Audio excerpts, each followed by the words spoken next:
ઝઘડિયા કોંગ્રેસ સમિતિ દ્વારા આવતીકાલના ભારત બંધને સમર્થન જાહેર કરી વેપારીઓએ બંધમાં સહકાર આપવા અપીલ કરાઈ હતી। ઝઘડિયા કોંગ્રેસ પ્રમુખ ધનરાજ વસાવાએ મીડિયા સમક્ષ જણાવ્યું હતું કે દિલ્હી તરફ આવી રહેલ ખેડૂતો ઉપર કેન્દ્રની સરકાર દ્વારા ટીયર ગેસ અને રબર બુલેટ છોડી તેમને રોકવાનો પ્રયાસ કરવામાં આવ્યો હતો। તેમાં કેટલાક ખેડૂતો ઘાયલ પણ થયા છે। કેન્દ્ર સરકારના જગતના તાત સમાન ખેડૂતો પર અત્યાચાર કરવામાં આવ્યો, તેના વિરુદ્ધમાં આવતીકાલના ભારત બંધને ઝઘડિયા તાલુકા કોંગ્રેસ સમર્થન આપી તમામ વેપારી સંગઠન અને ખેડૂતો સાથે જોડાયેલ સંગઠનને આ બંધને સમર્થન આપવા વિનંતી કરી હતી। જેની ઉપર અત્યાચાર ગુજારવામાં આવ્યા છે, ટીયર ગેસના સેલ છોડવામાં આવ્યા છે અને રબરની બુલેટ પણ મારવામાં આવી છે, જેની અંદર એક એક્સ આર્મી ના જવાન પણ ઘવાયા છે, તેની આંખ ફૂટી ગયેલી છે। હવે આ લોકો કોણ છે? દેશના કિસાનો છે, ખેડૂતો છે।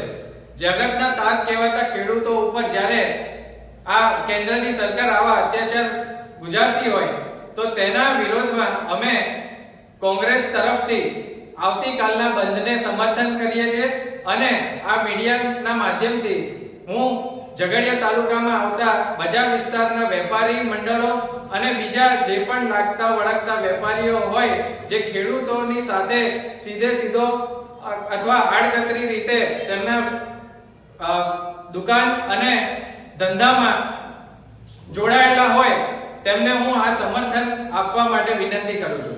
જય હિન્દ, જય ભારત, જય ગરવી ગુજરાત।